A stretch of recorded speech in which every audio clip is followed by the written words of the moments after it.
Weger down low, finding Balancey back in front for Thompson, and Stolar sliding to his left, able to make the save and cover. And after the whistle, we got a real Donnybrook situation in front as Brennan has a Thunderbird on all fours. I think it's actually not all fours, flat on his back. That's Thompson. And Brennan had him locked up as they went down to the ice. Brennan's lost his helmet and now away from the play. Dryden Hunt is going to drop the gloves with Cole Bardrow. Bardrow goes tumbling over the top, and then coming and firing some right to the last moment was Bardrow, who now wants a piece of Thompson. Oh my goodness gracious, where did this come from?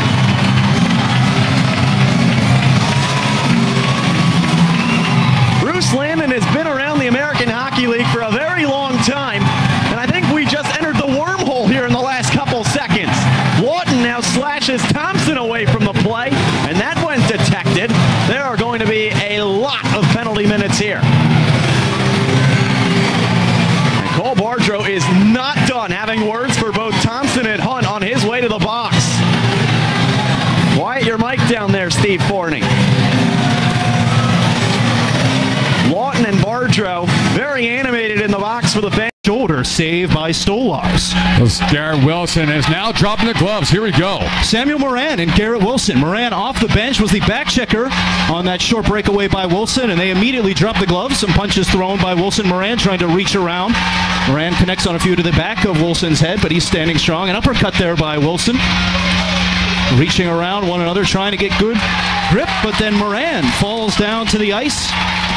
No haymakers thrown in that fight, but some soft blows reached by either side. Well, this goes back to Valentine's Day, Nick, and Sam Moran, a habitual line stepper, and one of the lines he overstepped was checking Garrett Wilson into those boards down in front of us with a questionable cross-check. It sent Wilson hard into the wall with an upper body injury after that kept him out of the lineup for 4 to 6 weeks, and so Garrett Wilson did get a chance for retribution while the Penguins were searching for that playoff spot, but now with some Taves, not related to Jonathan.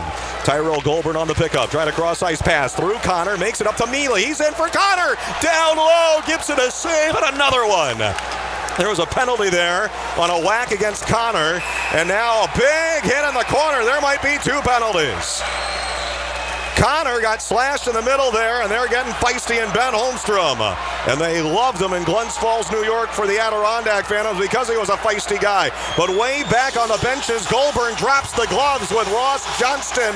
And they are exchanging blows, although they're kind of tangled up right now in this fight. Johnston came to the right and got Goulburn barely. Goulburn swings with the right and trying to connect with Johnston, but they're really holding each other off more than they are separating and actually getting into a bout. And now they will be broken up. Bridgeport, under their head coach Brent Thompson, is frequently known against Rochester. And that's going to deflate this building a little bit because the Americans go on the power play and they came very close on one of their few surges. Now a charge into the bench. Brennan pins Mazzino Bagenda at the bench, and now it's a war and the punches fly. And they are throwing down, and Sam Moran wants to drop the gloves with Mike Aviani, and here we go. And Moran deals 2 rights, and Aviani covering for dear life, and Moran picks him up and throws him down a couple more times and ragdolling him around.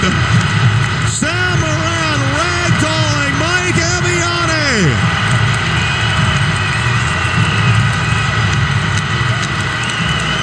Mazzino, Bagenda, and Brennan are still chirping, and the linesmen trying to separate those 2. And the punches were flying in a bit of a line brawl right there at the Phantoms bench, and Moran challenged Aviani, who accepted, and the 5 feet 11-inch tall Aviani got pummeled by Sam Moran. Of the Devils head coach Rick Kowalski, and now Albany right back in. 5 minutes into the game, no score from PPL Center. Albany has the better of the play, and Martell just got knocked down by Coleman. Obey-Q Bell is going to throw punches on him, and now Coleman gets his mitts off, and Nick Obey-Q Bell makes Coleman answer the bell, and Coleman getting back at Nicholas Obey-Q Bell. Bell has his jersey pulled up over his head, but he's throwing punches while he can't see. And it's the first professional fight for Nicholas Bell. Blake Coleman of the Albany Devils just slammed Danick Martel in open ice. And Bell got him and jumped him. And he didn't circle around and give Coleman a chance to drop his gloves. It was throwing punches on him while he was already down on hands and knees was Blake Coleman. Second-year pro is Coleman, who missed much of last season with an injury, played only 14 games as a rookie last year for the Albany Devils. Second-year pro out of Miami of Ohio. And he got a punch in on Martel on that high hit. And Bell saw that, and good for him. We were just talking about Nicholas Bell, the round 2 pick of the Flyers in 2014, stepping up his aggressiveness and his intensity and his physicality. However, he also perhaps instigated, so he's going to take a penalty for roughing or instigating there. They'll both have 5-minute fighting majors, I would guess, and Bell is tagged for the extra, the 2-minute minor. And consequently, Albany receives a power play opportunity. On the other end of all of that, they're seeing if Bell. Zach Lynch collides there with Robert Haig. Lynch now sees the puck at his feet. Able to push it towards center. Black jousting there with Carey. We have a scrap behind the play. It's Matt McKenzie and Corbin Knight who have dropped their gloves. McKenzie trying to get the right hand free. Knight trying to work himself loose as well as these two try to re-energize this first period. Neither man really able to get his hands free. Knight got a left in there, and now the two combatants realize that they are out of gas. Seen a little bit of everything in this first period. A goal both ways with 5:18 to go in the frame. We are tied at 1. Thunderbirds Hockey is brought to you by MGM Springfield. Timer, Stolars the save, and now we're going to have a fight. Samuel Morin and Josh Brown. The two biggest guys on each team. Morin at 6'7", Brown at 6'5". Brown getting a right in on Morin. These two have done this more than once in their careers. Brown falls down to the ice, bringing a little bit of a premature end to this heavyweight battle. And those two will take a seat. The respective number 3s dropping the mitts. Brown sensing that his team needed another jolt in this third period. He'll have 5 minutes to rest the knuckles. Phantoms, though, have the 3-goal edge where it counts, thanks to 2 third-period goals in the span of 1:13 from Greg Carey and Colin McDonald. Unfortunately, it just figures that on Bruce Landon Legacy Night, 2 of the former Springfield Falcons that Bruce Landon helped bring to Springfield as a general manager, Greg Carey and Colin McDonald have both scored. But it kind of bounced on him off the end boards, and Corbin Knight passes that across. Didn't clear, and yes, he did. Connor Jones trying to hold the line, and it goes offside, and now the pushes and punches. Connor Jones up to Sanheim. Robert Haig is engaged with one of the other players, and here we go. Haig and Kellen Jones are scrapping, and Martel over there, rather, is scrapping, and Martel with a takedown. Those two went at it last week, and it's part 2 for Danick Martel and Kellen Jones. Big smile on the face of Danick Martel. I suspect they will both take 5-minute fighting majors. In the meantime, we will step aside. Kemper shot, pad save. Stolars goes down. Shot is off the outside of the iron by Jensen. Colin McDonald slams it all the way down ice. It won't make it there for icing, or for the empty net, rather. And now they're gathering on the other side, and the punches are flying again. Colin McDonald and Greg Carey and Robert Haig are all in there. It was icing with 1.3 seconds left. So a face-off comes back to the Phantom side on the icing. But it's a 2-goal game with 1.3 seconds to go. Scott Lawton is heading back to the locker room as the officials sort out the penalties there. Lawton was engaged with Fontaine, Robert Haig, and Greg Carey, and Colin McDonald were all in there. They'll do a neutral zone face-off on the other side of the penalties that were doled out there.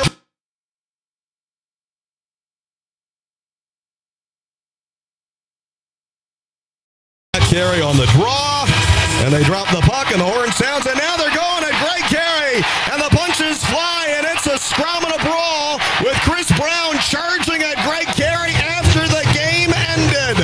And there's Gilmore grabbing Haig, and more punches with Mark Ault and Graves. Greg Carey is throwing on Chris Brown and takes him down to the ice.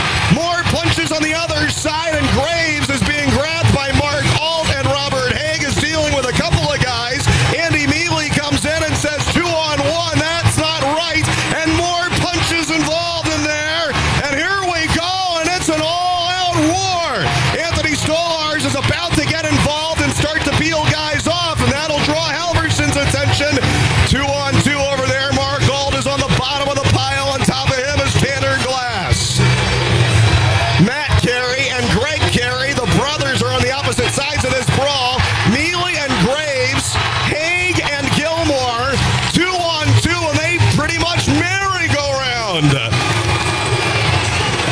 A veritable yard sale of equipment still on the ice, and we're not quite finished yet. They're calming down, and now it would appear to be over. The Phantoms had won the game, but the war was continuing after the final horn had sounded. And now we have to sort out some of the equipment from this game-ending line brawl. Scott Gordon is screaming from the Phantoms bench. Is absolutely irate. I think Riley Cote clapping his hands saying, "Let's go." And I think the "let's go" is "let's get the heck out of here." Gary Huffman was barking out to him as well. I mean, a lot of this appeared to be engaged and initiated by Hartford and Chris Brown coming across to Greg Carey. 1.3 seconds left, the neutral zone draw. The game is over. It's a 6-4 game with a face. Puck goes off a stick and high into the air to the far side. Mealy back to the point. Brennan turns it over in the slot to Thompson. Thompson had to Lamico. One-on-one against O'Neill. Lamico trying to power his way, and he's taken down. Nothing called. Actually, yes, something was called, and now in center, Horvat taking Brennan to task as they start swinging. Horvat got the right hand free, and Brennan comes back with a right of his own. They trade rights in the neutral zone. Horvat switches to the left, and Brennan fires one more right. And for the Phantoms, this is only a moral victory for them with 14 seconds left in the third.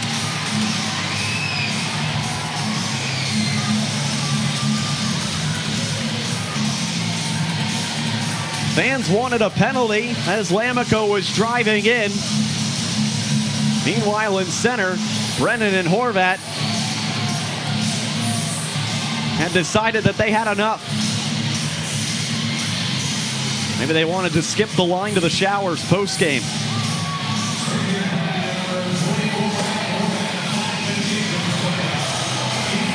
Draw in the neutral zone. Final 14 seconds of this one. Fallacy will roll it in behind the Lehigh Valley net. The 3 goals in 36 seconds.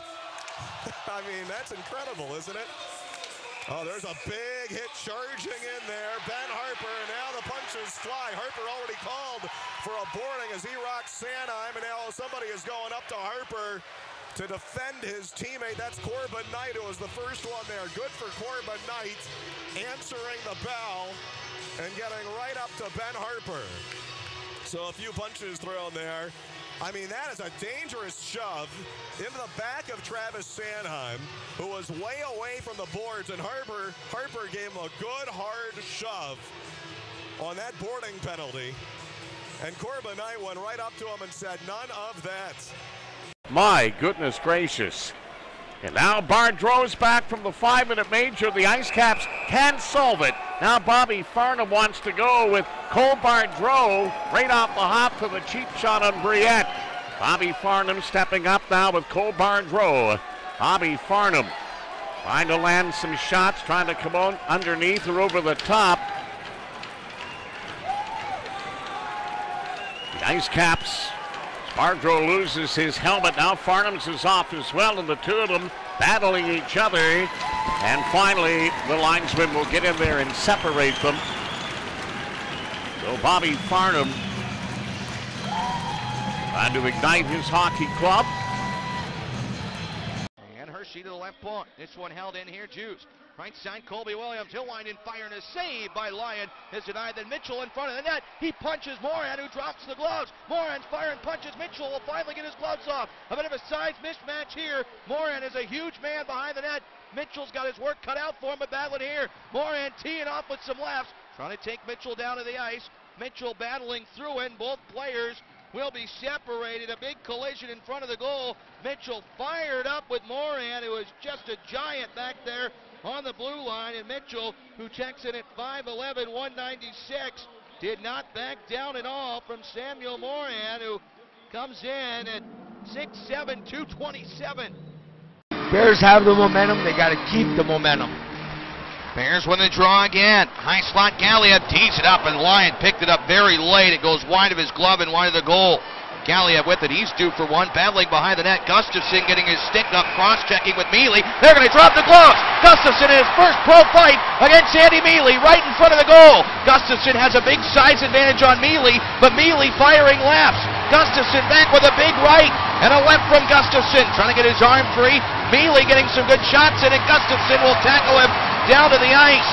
Oh, Andy Mealy was frustrated. He's at 5'7", 170. He took on 6'4", 205 Hampus Gustafson. But now Altkamp flip it by Burton as D tries to backhand out the center ice. Just got enough of that one as Haggerty shoves off Zengeli. Burton gets a check in on him, and that's going to be a penalty here on Burton as he put a check in on Zengeli. Now someone goes after Burton. I think that's McDonald. And what's good for Wilson is now good for Zengeli, as now McDonald throws a couple of punches in on Burton, and that may effectively nullify the Phantoms power play. We'll see what penalties they were planning on initially dishing out. Scranton, but Providence is creeping up. Now a shot for the top of the right circle, and Goers smacked wide. 3 in the top 5 to go down in the Atlantic Division tonight. Carried up ice, now dropping the gloves behind the play. Moran and Haggerty. Here we go. We saw it coming. Moran underneath with the right. Haggerty comes back, tries to connect. Oh, Moran clocked him there at the end. Haggerty trying to get one up, and he let his guard down, and Moran just popped him. Haggerty looks like he's okay as Moran lands on top of the 6-foot-tall Haggerty with 1:25 to go in the third. Sammy's out of the game now in the 5-minute fighting major. Same for Haggerty. You got to say so. So Haggerty, you know, after he was shoved in the back of the head, well, his helmet came off. Moran kind of took it off, and then Moran's just trying to get his gloves off so he can get engaged in the fight here.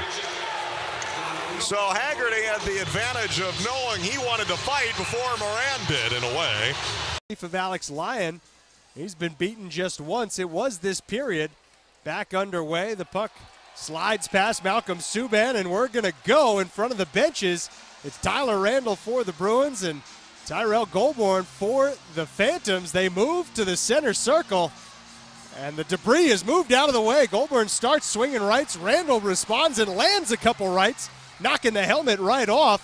Now they're in tight, coming towards the penalty boxes. Randall trying to keep his distance. Now he swings and connects with a right from behind. Goulbourne goes back with a left. Randall with a right up from underneath, and both combatants landing some heavy rights. Randall gets one on the right cheek, now on the back of the head. They're still upright. The linesmen were about to come in and separate. Randall swinging wildly, missed there. Now he connects again, now he connects underneath. Goulbourne knocked down, and Randall lands on top of him. He wins the fight. At center ice with nearly half the crowd standing and applauding. Something that's been building for the last 30 minutes or so of playtime between these teams.